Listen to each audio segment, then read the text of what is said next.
नमस्कार दोस्तों, स्वागत है आपका इस तीसरे वीडियो में। हम डिस्कस कर रहे थे वर्ण विचारों के बारे में।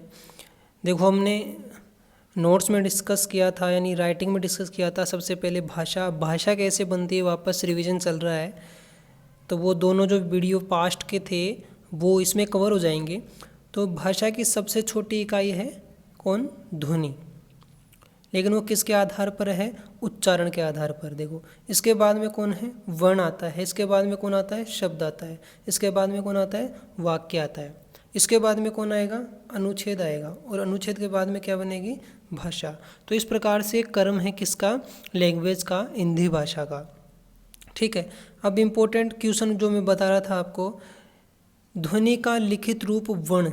देखो, ध्वनि का लिखित रूप क्या कहलाता है? वर्ण कहलाता है। ध्वनि का लिखित रूप क्या कहलाता है? वर्ण कहलाता है।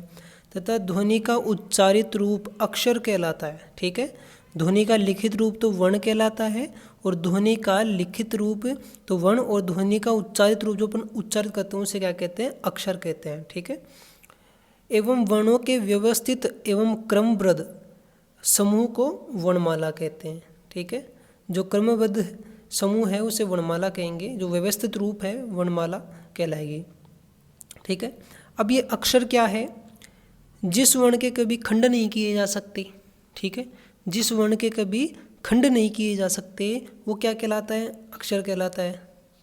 It is clear I think भी। जिस वर्ण के आप कभी खंड नहीं कर सकते वो क्या कहलाएगा? अक्षर कहलाएगा। ठीक है। जैसे आप ए के कभी क्या नहीं कर पाएंगे?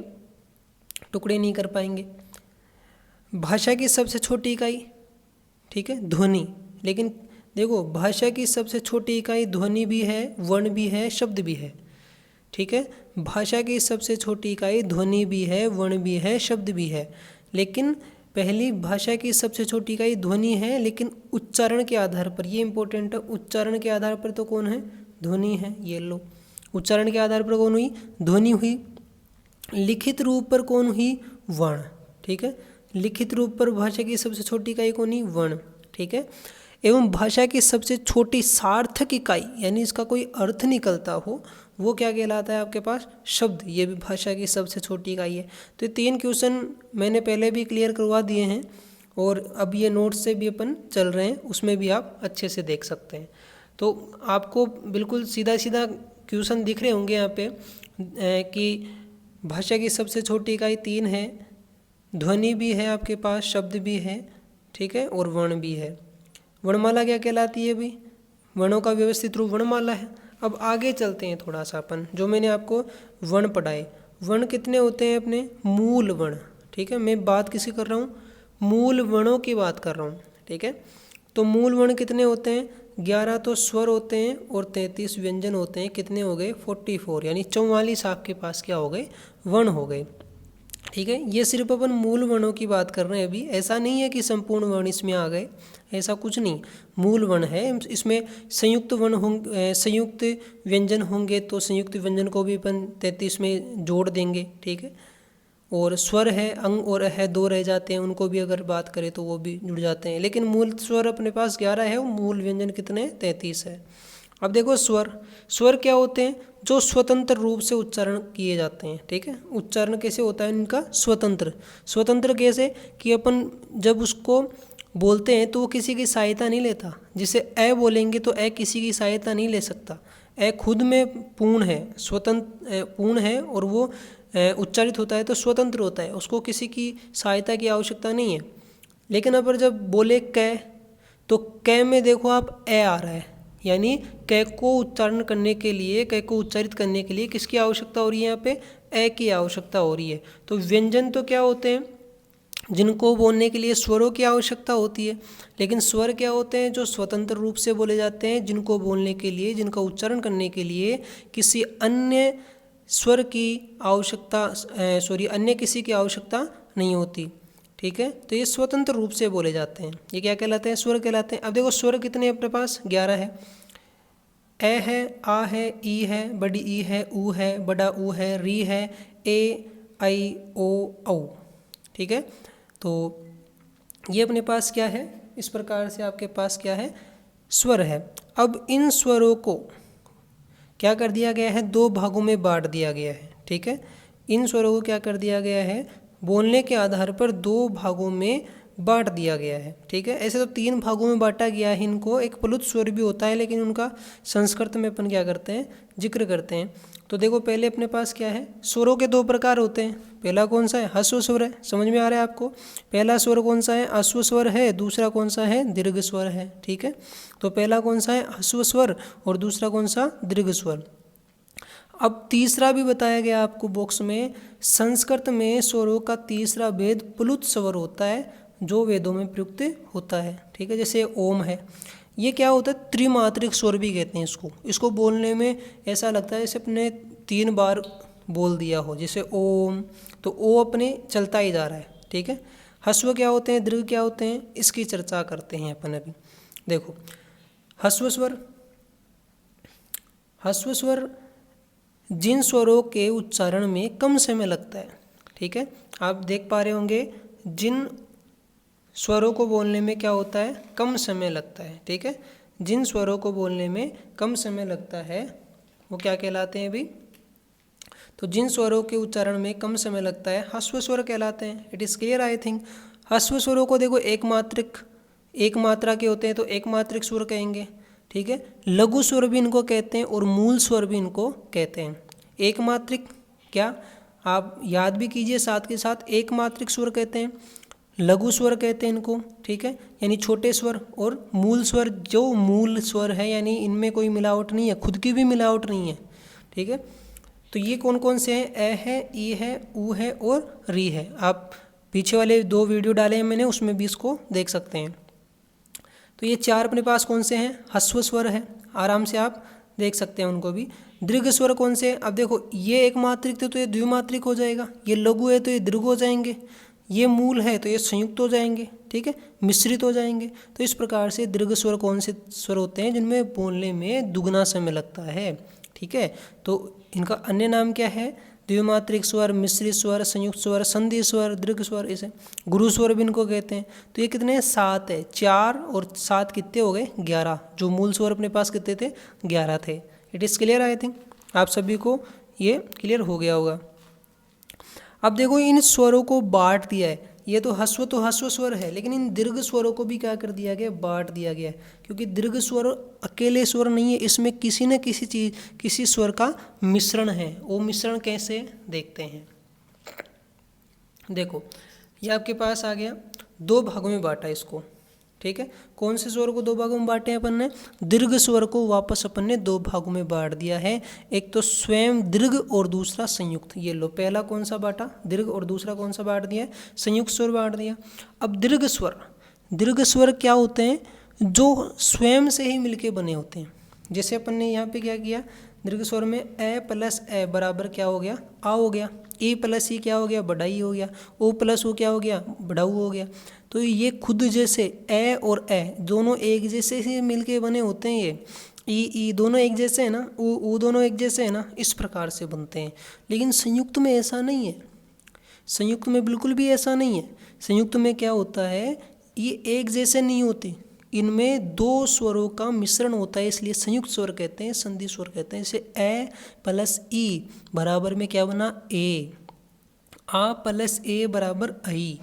ए प्लस ऊ बराबर अपने पास ओ बन गया, और आ प्लस ओ बराबर औ बन गया। इस प्रकार से कौन से स्वर कहलाए, संयुक्त स्वर। आई थिंक ये बिल्कुल आपके क्लियर हो गया होगा, ठीक है।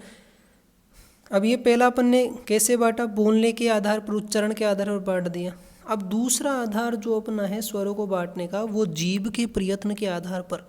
अपन स्वर जीभ से ही तो बोल रहे हैं, तो जीभ के कौन कौन से भाग से कौन कौन से स्वर बोले जाते हैं, तो उनका अपन अब यहाँ पे जिक्र करेंगे, और ये एग्जाम में पूछे जाते हैं। तो जीभ को 3 भागों में बांट दिया, अग्र स्वर, मध्य स्वर, पश्च स्वर, 3 प्रकार से बोले जाएंगे। तो अग्र भाग हो गया जीभ का, मध्य भाग हो गया, और तीसरा पश्च भाग हो गया। अब देखो अग्र भाग में कौन कौन से होकर बोला भी जाएगा, जिन स्वरों के उच्चारण में जीभ के अग्र भाग में ही प्रयत्न यानी सक्रियता होती है, अग्र स्वर कहलाते हैं, ठीक है। तो ई ए, ये कौन से होते हैं, ई ए। देखो इनकी संरचना एक जैसी है, ई ए, तो ये चारों लंबे स्वर है, देखो लंबे स्वर है, ठीक है।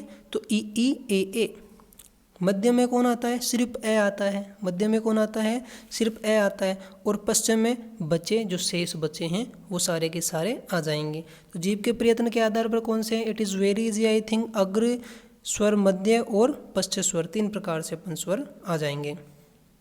ठीक है। अब अपन बात करते हैं मुखाकृति। ये इट इज़ रिवीजन ओनली, ये सिर्फ रिवीजन है, पीछे वीडियो में और भी अच्छे तरीके से बता दिया गया है आपको। अब बात करते हैं मुख आकृति। देखो मुख आकृति, मुख भी तो बनता है ना, जैसे अपन कुछ बोलते हैं तो मुख की आकृति भी तो बनती है ना। ठीक है। किस प्रकार से अपन बोलते हैं, अगर ए बोलेंगे तो अलग आकृति बनेगी, आ बोलेंगे तो अलग आकृति बनेगी। तो मुख आकृति में बांटा है पहला संवर्त। कैसा, संवर्त यानी बंद, संवर्त स्वर। ठीक है। जब संवर्त स्वरों का उच्चारण किया जाता है तो जिह्वा का अग्रभाग अधिक ऊंचाई पर होता है। ठीक है। जिसमें मुख बंद प्राय रहता है। संवर्त स्थिति में उच्चारित स्वर है ई ई उ उ, क्या हो गया, बंद है, मुंह बंद है। आप बोल के उच्चारित करके देख सकते हैं, ये मुख क्या है, यहाँ पे बंद है। अर्ध संवर्त स्वर, अर्ध संवर्त क्या होते हैं, जिनमें देखो संवर्त का अर्थ क्या होता है, बंद, तो अर्ध संवर्त क्या हो गया, मुख क्या होगा, आधा बंद होगा। ठीक है। तो स्वर, इन स्वरों के उच्चारण में जिह्वा की ऊंचाई संवर्त से कम रहती है। ठीक है। इसमें जितनी ऊंचाई होती थी जिह्वा की, इससे कम रहती है। इसमें सिर्फ क्या है, ए और ओ है। ठीक है। और मैं आपको थोड़ा सा इसमें बता देता हूँ। ठीक है। पहला कौन सा है आपके पास, संवर्त है, अर्ध संवर्त है, विवर्त आएगा और अर्धविवर्त। ठीक है। इस प्रकार से अब देखो संवर्त की बात करेंगे। सबसे पहले संवर्त में क्या होगा, संवर्त में आपके पास सिर्फ आएंगे ई ई उ उ, ये आपके पास कौन से हैं, संवर्त है, ई ई उ उ। लेकिन इससे ऊपर जब हम बात करे थे उसमें आए थे ई ई ए ए। ठीक है।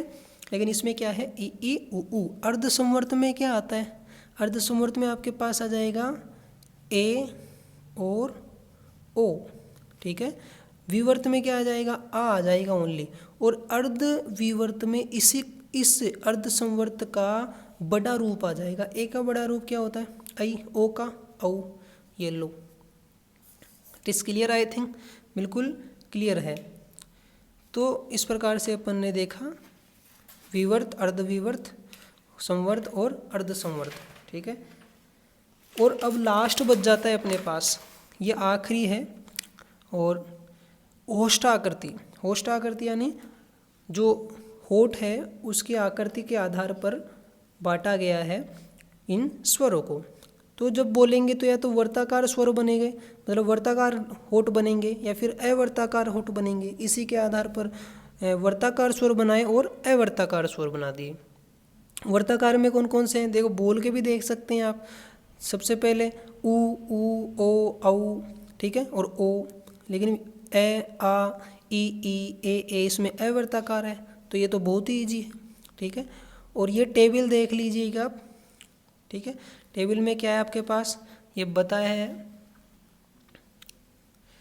स्वर है, ह्रस्व स्वर, दीर्घ स्वर, कौन कौन से इनमें से ह्रस्व है और कौन कौन से दीर्घ है। अग्र और पश्च स्वर, मध्य स्वर भी बताए। मध्य स्वर आप देखना, अग्र स्वर, पश्च स्वर कौन कौन से हैं इसमें देखो, इस बताए गए हैं। संवर्त विवर्त कौन कौन से हैं, वर्तमुखी अवर्तमुखी, यानी वर्तमुखी और अवर्तमुखी कौन कौन से हैं। ठीक है। इनको डिफाइन किया गया है, तो वीडियो पॉज करके आप देखेंगे इसको। उच्चारण का स्थान कौन कौन सा है, उच्चारण के स्थान को मैं आगे और डिस्कस करूँगा। अब अयोग वाह्य वर्ण देखो। ठीक है। तो ये अयोग वाह्य जो वर्ण है वो कौन कौन से होते हैं, 3 होते हैं। ठीक है। एक तो अंग और अ है, और एक क्या है, विसर्ग है। तो ये अनुनासिक है, ये अनुस्वार होता है आपके पास, अनुस्वार। ठीक है। ये ऊपर चंद्र बिंदु होती है वो अनुनासिक होता है, और ये क्या होता है, विसर्ग होता है। ठीक है। तो ये बात थी अपने पास किनकी, स्वर की। आगे अपन व्यंजन की बात करेंगे। ये स्वर अपन ने पूरा देख लिया है। आप ये 3 वीडियो है स्वर के, अगर पिछले वीडियो नहीं देखे हैं तो दोनों आप देखें, फिर इसको देखें इस वीडियो को, तो ये स्वर आपके क्लियर हो जाएंगे। फिर अपन व्यंजन लेके आएंगे अब, जब भी नेक्स्ट वीडियो, आजकल कल नेक्स्ट वीडियो आ जाएगा। तो ठीक है, थैंक यू, धन्यवाद आपको देखने के लिए। आपने इस वीडियो को देखा, बहुत बहुत धन्यवाद।